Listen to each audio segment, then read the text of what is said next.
téléspectateurs, c'était voilà, une petite transition. Question pour nous ici de soupirer un peu et surtout vous laisser la possibilité de réfléchir si vous avez justement un point de vue, un avis à donner. Avant qu'on ne prenne la transition, justement, je faisais passer la bonne nouvelle que nous avons reçue ici aujourd'hui. Madame, si vous êtes victime, je veux dire quoi, de l'adultère, que votre mari ne reste pas à la maison, il se peut, bon pas il se peut, c'est une vérité puisque le juriste qui est sur le plateau nous laisse savoir que vous pouvez porter plainte à votre mari et on l'enfermerait pour, je crois, 6 mois. Et l'amende est 6 mois. Bon, 2 à 6 mois. Et l'amende 25 à 100 000 francs. 25 à 100 000 francs reversés à madame. Bien sûr. Oh là là. Bon, le message est passé. Du coup, je ne vous encourage pas, madame, de le faire. Mais si vous trouvez à un moment donné que vous êtes plus exposé que jamais, vous êtes libre. Et du coup, il y a 25 ou 100 000 francs qui vous seront reversés. Et voilà, si ça peut aider pour les dédommagements, ce serait la bienvenue. Bon, on va continuer. Une autre transition, s'il vous plaît.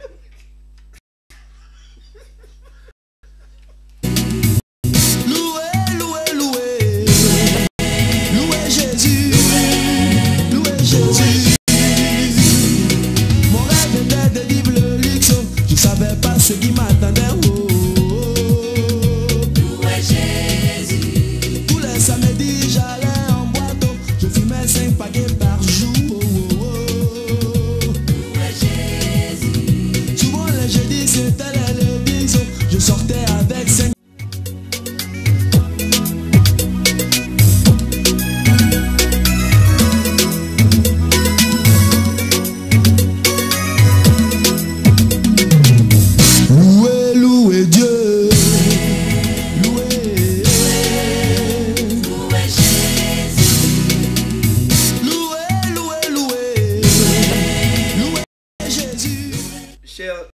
Téléspectateurs, nous sommes revenus. Plutôt très intéressant ce qui est dit ici aujourd'hui. C'était juste une parenthèse. Nous avons pris le temps de rigoler un peu dans le studio. La vidéo ne va pas vous être montrée. C'est parce que le pasteur Romuald a dit que les 25 ou les 100 000 francs qui seront reversés à madame pourront être utiles pour qu'elle prépare un peu pour rendre visite à monsieur à l'hôpital en prison. Ok, voilà. On va poursuivre. Une autre transition, s'il vous plaît. Badon avance. Louez Jésus. Mon rêve était de vivre le luxe. Je savais pas ce qui m'attendait. Oh, louez Jésus. Tous les samedis j'allais en boîte. Je fumais 5 paquets par jour. Louez Jésus. Souvent les jeudis c'était l'église. Je sortais avec 5.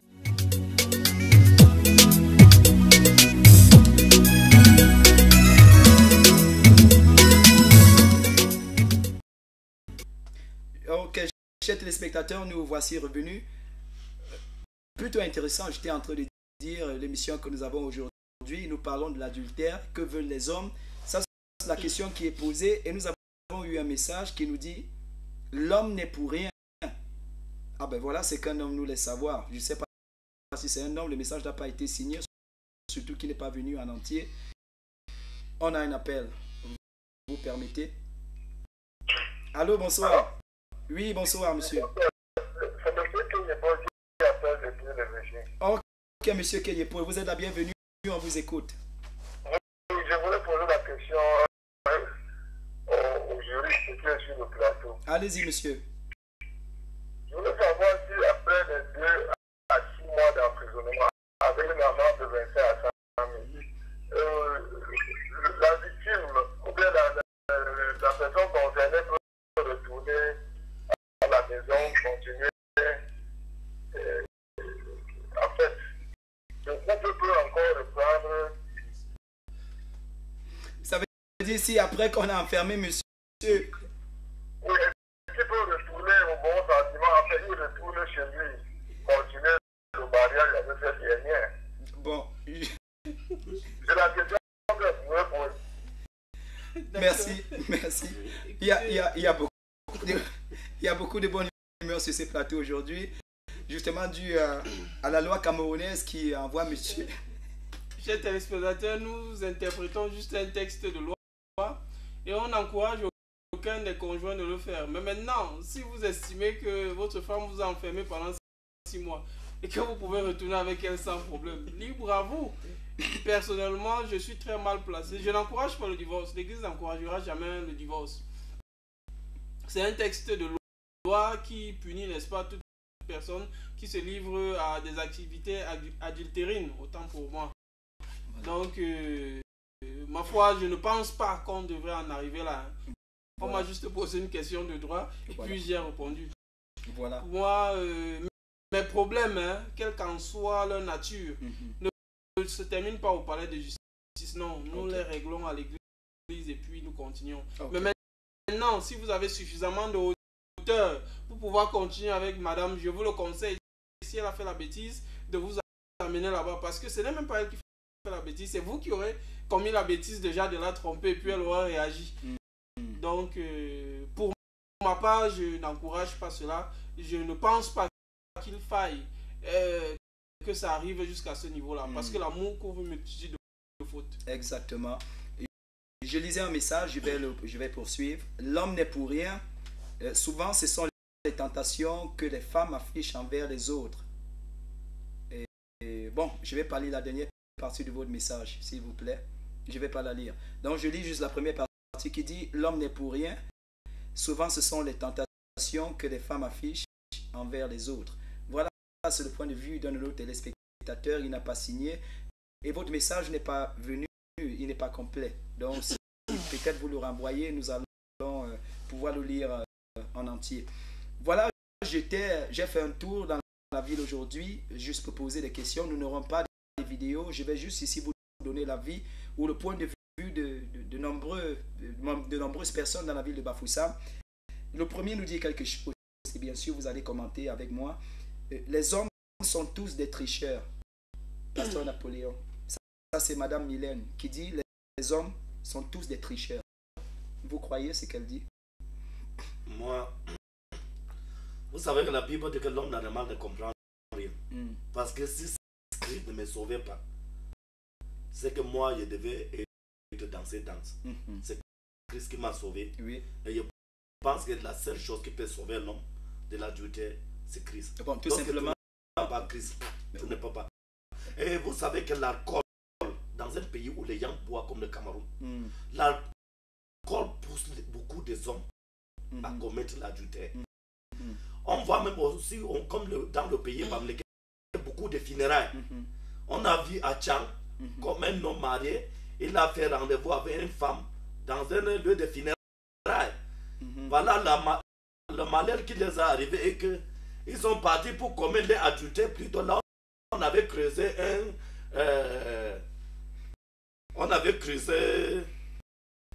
un trou, on n'avait pas fait signaler. Ils sont partis pour commettre l'adultère là-bas, ils se sont trouvés dedans.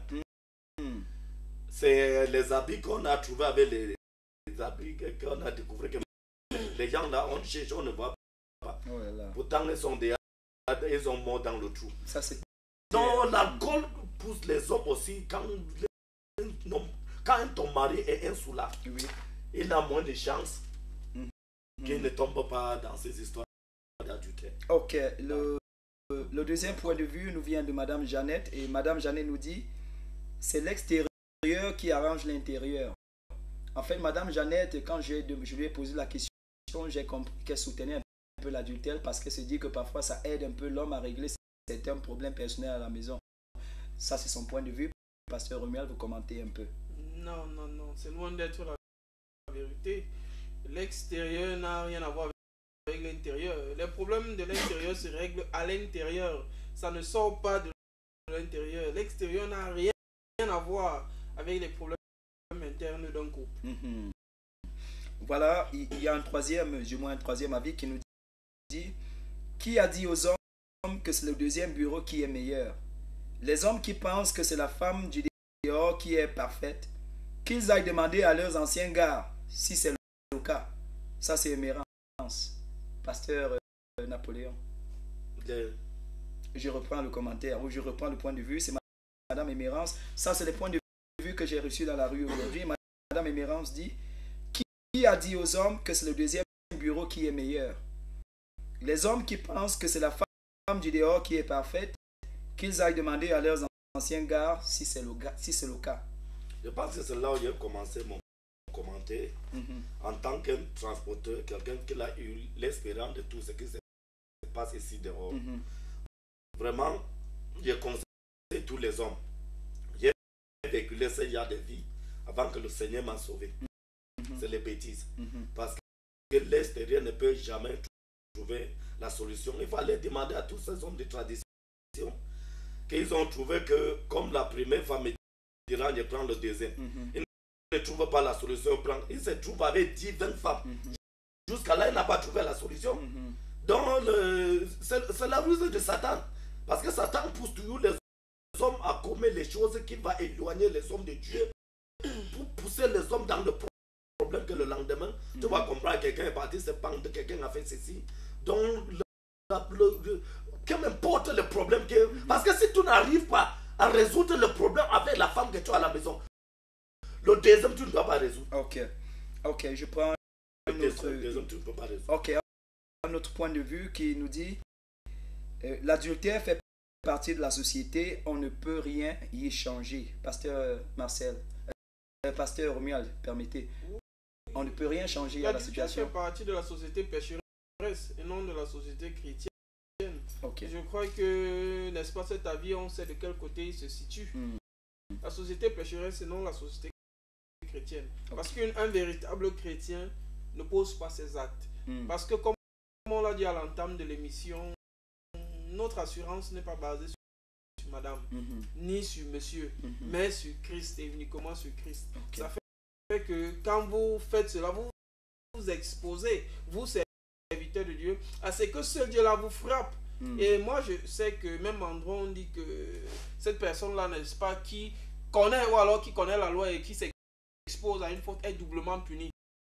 Donc, vous, serviteurs de Dieu, parce qu'on l'est tous, vous vous exposez à cela, sachez que vous serez doublement punis par rapport à celui qui ne connaît pas la vérité. Ok. Un autre point de vue, c'est celui-ci nous vient de Madame Albertine qui dit, elles sont nombreuses, les femmes qui ont intervenu aujourd'hui. Madame Albertine nous dit, un homme adultère est un homme déséquilibré qui a besoin d'aide. Pasteur Romuald. Il a besoin d'aide. Vous soutenez que c'est un homme déséquilibré? Pour une fois, je soutiens, il est déséquilibré, il a besoin d'aide. Ok. Voilà. Ça, c'est notre point de vue. Ce point de vue nous vient de Madame Nicole qui nous a dit, ce sont les femmes qui poussent les hommes à tricher avec leur mauvais caractère. Là, Madame Nicole trouve que c'est les femmes qui sont responsables de cela. Parce que ils sont beaucoup. Vous savez que un temps, il y avait un vent d'emporter. Il a constaté que beaucoup des hommes, ils restent au bar. Parfois, ils peuvent faire 2 ou 3 heures sur un bouteille de bière parce qu'ils savent que la maison, c'est l'enfer. Et il y a beaucoup de femmes qui ont les mauvais comportement que c'est Dieu seul. C'est pour ça que toutes ces femmes-là, ils ont besoin de la délivrance. Parce que quand tu vois ce genre de femmes, que beaucoup de hommes, quand tu les vois calés au bar, là, le problème ne veulent pas boire. Mais c'est la maison. Donc on essaie de noyer les soucis. C'est la femme qui le pousse. Comme il n'a pas la parole de Dieu, lui, il se sent que c'est un peu, c'est calme, que sur une bière. Parce qu'il y a les femmes ici, là, au Cameroun, c'est le terrible. Ils ont un comportement bizarre. Bizarre. Donc, ils ont vraiment... mais je ne peux pas encourager l'homme de vivre comme ça. Et il faut chercher Christ. Christ est la solution. Pasteur Romuald, Madame Annie Laure nous dit, tous les hommes peuvent être victimes, même les pasteurs. C'est le travail du diable. Tous les hommes peuvent être victimes. Voilà, de l'adultère, bien sûr. Et elle dit, même les pasteurs, et elle conclut en disant, c'est le travail du diable. Je ne sais pas si Madame Annie Laure est pasteur et qu'elle a été victime de cette affaire. Moi, ce que je sais, c'est que je fuis au maximum cette histoire-là. Vous saviez, je suis sûr que vous en avez rencontré sur votre chemin, combien de fois ces femmes viennent nous tenter quand on les reçoit. Mais on s'arrange toujours. L'éthique pastorale voudrait que vous ayez, n'est-ce pas, un type de comportement face à une femme. Moi, il m'est arrivé de courir devant une femme, de fuir. Les gens ont ri de moi que mais celui-là il fuit la femme. Je dis oui, je fuis la femme parce que je crains Dieu. Je ne vais pas verser dans ça parce que si vous ça, non. Je préfère prendre mes jambes à mon cou, comme on dit dans la rue, et courir bien fort. Mais sauf que quand j'ai fait cela, il serait mieux pour vous, hommes, d'en parler à votre épouse. Parce qu'elle est, on va dire ça comment, elle peut mieux vous aider à surmonter cette affaire-là. Je le crois. Moi, il est très facile pour moi, si ça arrive, j'en parle à mon épouse. Je connais, on a une sœur, entre guillemets, à l'église, qui s'amusait à ce genre d'activité. Moi, je lui en ai parlé. Et puis, gloire soit rendue à Dieu parce que mon épouse ne parle pas beaucoup. On gère ça dans la prière. Ça fait qu'aujourd'hui, la sœur, je la tiens à distance, mais elle ne m'aborde plus dans ce sens-là. Ça, c'est sérieux. Je crois que c'est plutôt très pratique et que beaucoup devraient l'essayer, pourquoi pas. Pasteur Napoléon, un autre point de vue qui nous dit le deuxième bureau permet de déstresser un peu. Ça, c'est Jean-Pierre qui dit lorsque monsieur est plein, bourré de soucis, alors le deuxième bureau peut l'aider à, je sais pas, à relaxer un peu. Mais quand on est païen, vous savez, quand on est païen, on ne sait pas qu'on doit aller rendre compte à Dieu dans tout l'acte qu'on pose sur la terre. Mais maintenant, quand il s'agit d'un enfant de Dieu, un enfant de Dieu doit faire attention pour marcher selon la parole de son père. Et la parole de ton père t'interdit de ne pas faire les choses comme ça. Bon, maintenant, c'est normal pour quelqu'un qui n'a pas encore Christ. C'est normal que quand lui, par exemple comme moi, quand j'ai un petit souci dans mon foyer, je prends ma parole et pendant que j'étudie ma parole, Dieu va me conseiller à travers de sa parole. Bon, maintenant, quelqu'un qui n'a pas la parole de Dieu, il est allé chercher le deuxième bureau, et il va voir ce que le deuxième bureau va lui faire. Parce que le deuxième bureau va te flatter, il va te flatter, et tu connais ce qu'il va te donner. Aucune femme ne peut jamais me dire qu'elle aime un homme qui est marié. Il a quelque chose caché qui va te faire subir. Que les hommes comprennent ça. Aucune femme de deuxième bureau là, si il t'a dit qu'il t'aime, il ment. Donc il veut te piéger. C'est pour ça que beaucoup de ces hommes qui ont pratiqué ces choses, ils peuvent vous témoigner pour vous dire. Il faut que les gens comprennent. Donc il faut que chasse ta première femme là. Prends le deuxième là, tu vas comprendre qui il est. Comme vous aviez dit au début de l'émission, le pasteur Romuald, le dernier point de vue nous vient de M. Emery qui dit un homme normal doit avoir au moins 2 femmes, une à la maison et l'autre dehors. Mais M. Emery sous-entend que moi je ne suis pas normal. Je sais pas. Oh, M. Emery raconte des histoires. Vous connaîtrez la vérité, M. Emery, et la vérité vous affranchira. La vérité en elle-même pour certains neutres, mais la connaissance de la vérité vous affranchira. Et elle se trouve sous la Bible que vous avez jetée, qui est remplie de poussière quelque part. Ok. Pasteur Napoléon, je vous donne 1 minute. Qu'est-ce que vous préconisez comme solution? Qu'est-ce que madame peut faire pour amener son mari à la maison? Très rapidement. Vous savez, quand tu n'as pas le Saint-Esprit, tu ne peux rien faire. Oh là là. Tu dois que vivre comme le monde. Parce que la parole de Dieu dit dans le livre des Hébreux, l'homme et la femme, il doit honorer, le mariage doit être honoré par tous. Donc si tu es un homme, tu es une femme, parce qu'aujourd'hui on a beaucoup parlé des hommes. Pourtant j'ai commencé en disant qu'il y a un homme qui a dit que mais plus que toutes les femmes d'aujourd'hui sont en train de commettre l'adultère. Il y a des femmes aussi qui commettent l'adultère. Et l'homme aussi peut porter plainte.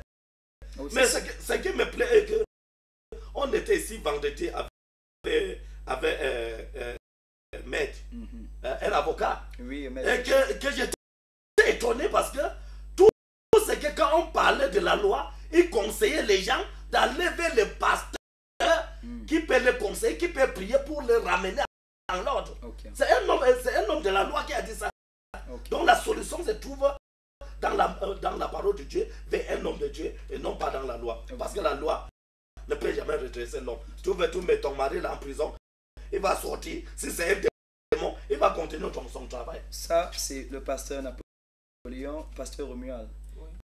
Est-ce qu'à un moment donné, il ne faudrait pas que chaque couple ait ce qu'on va appeler un conseiller matrimonial? Ça veut dire une personne qui de temps en temps va parler dans la relation, donner des conseils, encourager, si possible réconcilier quand il y a des problèmes. Et le jour où le conseiller matrimonial se trompe, on fait quoi?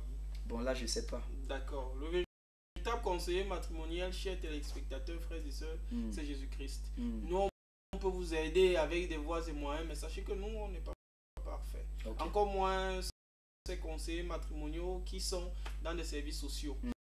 C'est vrai que nous avons des formations qui nous permettent, n'est-ce pas, de vous conseiller dans ce sens-là, mais toujours est-il que le véritable conseiller, c'est Jésus-Christ. Il y a une seule solution, ou alors 3 solutions à cette affaire: la prière et la prière encore. Parce que la prière vous dira quelle conduite à tenir face, n'est-ce pas, à un mari indélicat ou une femme indélicate.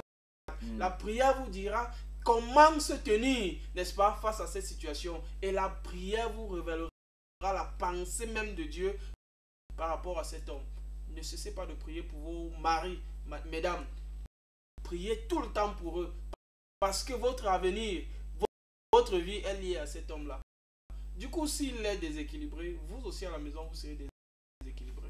Voilà, ça c'était le pasteur Napoléon et le pasteur Romuald. Nous vous remercions pleinement pour tout ce que vous avez, tout ce que vous avez dit ici aujourd'hui. Ça nous a instruit, ça nous a rappelé beaucoup de choses que nous avions oubliées. C'est toujours la bienvenue. Je profite une fois encore pour saluer Madame Nescaline et son très cher mari. Je salue aussi Monsieur Jean-Claude. Je vous souhaite déjà une très bonne nuit et surtout que Dieu vous bénisse. Je salue Monsieur Lionel de Thio Village. Je ne sais pas si c'est Thio Ville ou Thio Village, j'oublie un peu.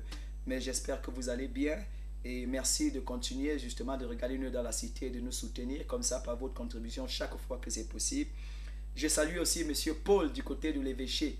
Voilà, j'espère que l'évêque va bien et que vous allez bien aussi. Voilà, je salue tous les autres téléspectateurs qui ont simplement regardé, qui auraient souhaité intervenir ce soir mais qui n'ont pas pu le faire. Ils sont nombreux qui disent qu'on ne peut pas manger la même nourriture chaque jour et qu'il faudrait parfois changer un peu. Mais je peux vous dire, on peut manger la même nourriture chaque jour, mais changer la façon de la préparer. Et ce serait toujours bien. Ça, c'est du pasteur Marcel, ou du moins ça vient de moi. Et je profite par là pour vous souhaiter une très bonne nuit. Et je voudrais par ma voix, bien sûr par ma voix, vous souhaiter une très bonne nuit aussi de la part du révérend Charlie Kemetia, de sa très chère épouse. Et justement, voilà, on se revoit demain, on va se voir demain. Et demain, on va parler du divorce. Pourquoi ils divorcent? Même les pasteurs divorcent, on ne comprend plus rien. Ça va dans tous les sens, ça prend toutes les directions. Demain, on sera encore ensemble, chers téléspectateurs, pour en discuter. Que Dieu vous bénisse et à demain. Bye bye.